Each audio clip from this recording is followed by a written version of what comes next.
5th. Now is another big vote for you to think about. The Community Recreation Center. Once again, is Terry. Bill, we keep talking about all the proposals that will be on the ballot either in August or November. And another important issue that's coming up on this ballot is the center that's being talked about. And the expert on that can give us all the right information is Ron Davis. So I'm going to have a chat with Ron. Thanks for joining us today, Ron. My pleasure. Let's straighten out some of the myths of what's going to happen and what's on this proposal. First of all, are we going to destroy Stony? Stony will not be destroyed. Okay. As the Parks and Rec director, I've been here 20 years. It's a jewel, but it's not being used to its full capacity. So, you know, when we looked at building the Community Recreation Center, which will encompass a senior center, we looked at different sites. And Stony Lake is a site that lends itself to all the attributes, not only from a cost saving standpoint, but an enhancement to what I feel is one of our best parks, underutilized, and location for our residents. So the park that's only open up 3 months a year will now be open all year. It'll be a park that's used only during the summer months, can be used all year, winter, ice skating, sledding, ice fishing, fishing year round, different other community events that currently we can't run there because of the way the hours are set up, Memorial Day through Labor Day. Right. So a lot of people think that the park's going to be ruined. It'll be enhanced, and you know, it's just, it goes back to the misleading information. People don't like change. I'm sure that's what they said back in the 20s and the 30s when they decided to build a boat launch there or a band shell. But it goes back to change, and we're not going to ruin the integrity of that park. It'll be an enhancement that everybody will love to see. Well, not to mention that'll give kids that don't have things to do during the winter, during those winter breaks, that'll give everybody in this community a place to be and a happening place in the community that we've been asking for a long time. However, how will it affect that neighborhood that's behind it? Well, the residents that are adjacent to the park, there was some misunderstanding, I guess, that some of them feel that the park is open to them year-round, when in fact it's not. The township bought the property in 1899 from Sarah Brabb. It's always been in the deed that, you know, the Parks and Recreation Department, or the township, I should say, depicts what property line it is. They own 14 acres above water, and there's like 30 acres below the water line. So that's what the township has chose to pay taxes on for many years, to keep it a resident-only park. And part of that is it's open Memorial Day to Labor Day. I'm an Oxford resident.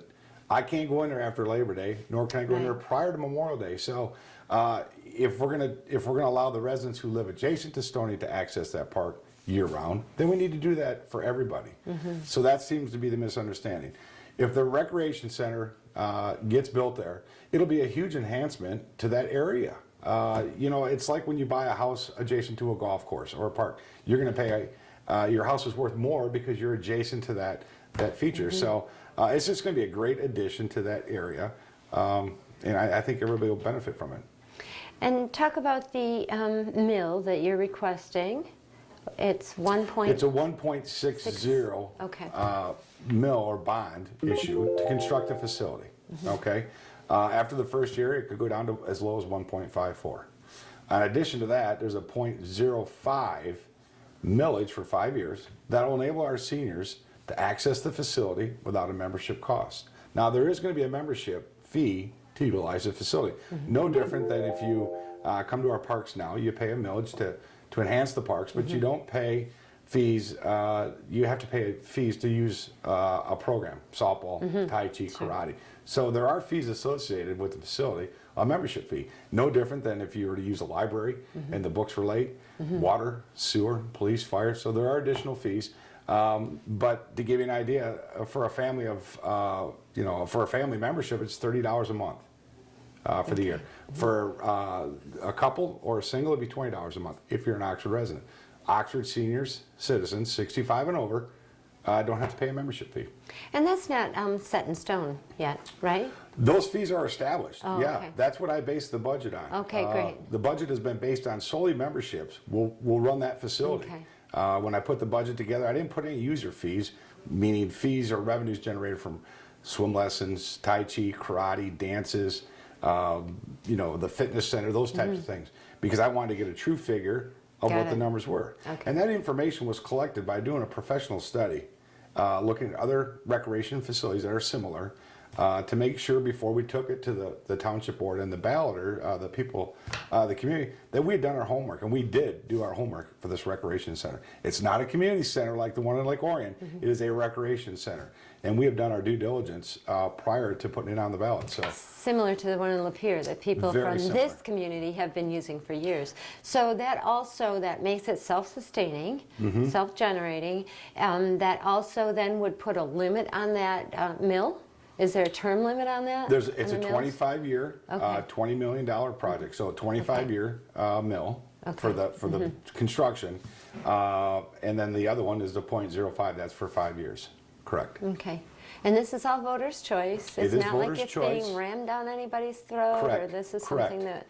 It is. It's voters' choice. You know, and I've heard everything from, the park is going to be sold if it doesn't pass. That's not true. That you're going to ruin the park. That's not true. It'll just be an enhancement, and it's up to the people. It is not and I've made this clear. It's not the Ron Davis Community Center / Recreation Center, or the Parks and Recreation Center. We were asked to put this on again by the residents, and that's what we've done.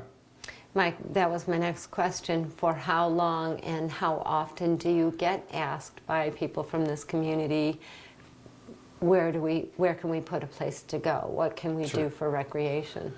Right. Well, yeah, in 1998 we tried it. It lost by, I think, 300 votes. Oh, wow. Since then, as the growth of our community continues, people move into the community and they're looking for those additional services. It's been documented when you move to a community, you look at schools and parks. What are you going to do for my family? What my quality of life? So as the population grows, people are looking for those services. And, the population is growing continuously. There's nothing we can do about it. And you want to attract those families and you want to enhance your community by keeping those families here, which helps everybody on all public services, police, fire, library. So again, it's something that we've dealt with daily. Where's the pool? Where's the basketball courts outside the school? So it's a need that needs to be filled, not only from that end, but certainly for our senior citizens. I mean, the Vets Hall is really not a place that's conducive for our seniors. It might have been in the 70s, but our seniors are no longer the seniors sitting around We have a playing cards. growing population besides. Yeah, they want to be active, not playing cards. They want to be active seniors, whether it's water aerobics, fitness centers, basketball leagues, volleyball leagues, those types of things. So it would be similar to the OPC in Rochester as far as the senior access and what the seniors have available to them. Correct. It'll be, Yeah. the actual senior center will be located in the recreation center. We feel it's important that we keep all of our community members together, recreating together, so the youth can learn from our seniors and vice versa. Yet they'll have their own area. If they want to have a special event, they can do so. But the facility will encompass everybody, all ages, every day. And lastly, do you have a dollar figure on what this millage would cost the average homeowner, say, of a $100,000 home? Well, it's 1.6 mils, so it'd be $160 if your house had a taxable value of $100,000, okay, or less. It'll be less than that. And we have an equation or a formula that you can figure that out by going to our website, www.oxparkrec.org, and it'll walk you right through the whole equation of what it'll cost you. And again, this second year it'll continue to drop as the SEV or the taxable value of the township goes up.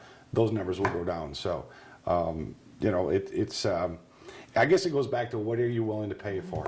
And that's, a lot of people have put a large emphasis on quality of life through recreation. It speaks for itself if you look at our parks. It really does. Right, and the activity level that you have going already. So if anyone wanted to talk to you about it, maybe there's some questions I didn't ask or something different that they want to know about, is there some place they can call? You can call our office here at 248-628-1720. Again, our website is www.oxparkrec.org. You can go to the Friends of the Community Center has created a Facebook page. It's the Oxford Recreation Campaign Center, I believe, on Facebook. You can go there. Just reach out. Again, wouldn't it be great if 100% of our voters went out and knew what they were voting on and not what they think they've heard? It's amazing the different things that I've been approached with. I've been asked with my involvement with some other projects, if this doesn't work, can you be trusted? Look, Okay, I've been here 20 years. People asked for a playground. I went out with team and made it happen. Someone asked for a splash pad. I went out, made it happen. A sled hill, a disc golf course. You know, my involvement with the turf. It seems like when something needs to be done in the community, we get called. Okay, right or wrong. I mean, it's what the community's asked for. If I attach my name to it, I'm going to follow it through from start to begin, or from start to end. So then that's what I did with all those projects. And again, if this doesn't pass, it doesn't mean I'm going to go out and raise $20 million like we did for the playground, the splash pad, the turf field, the sled hill. This one here is you know, it's going to the vote of the people. Do you have an alternate plan for something, say, if that number is overwhelming to the community, something less costly? You know what, we haven't even approached that, Terry. I Shoot high first and then figure. Well, you know, this is going to be built on needs. In '98, it was built on wants, and that was built by architects. And I was young and naive, and I probably didn't know as much as I did do now. This one is built on needs. So there's nothing in there that is frivolous, that we can't utilize right out of the gate. If it doesn't pass, where do we go from here? I'm not sure. The commission needs to look at it. You know, the village has talked about selling this facility. We don't have an office. There's a huge need now to continue swim lessons and water aerobics and those things. With the growth at the school pool, there's not a time slot there. So I'm really not sure where we're going to go from here if this doesn't pass. Ron, I know you well enough to know that you always have a plan B, so we'll look forward to seeing the results in August and then take it from there. And thanks for clarifying some of the questions I had. Yeah, and I just want to reiterate, you know, if our name's attached to it, personally mine, I will not let it fail or flounder. You know, and if people are speculating, I just ask, Please give call. us the opportunity to call us so we can answer the question and vote on the correct information, not what you've heard. Informed voters, that's what we want. Correct. Thanks, Ron. You're welcome. Thank you. Take care. Thanks.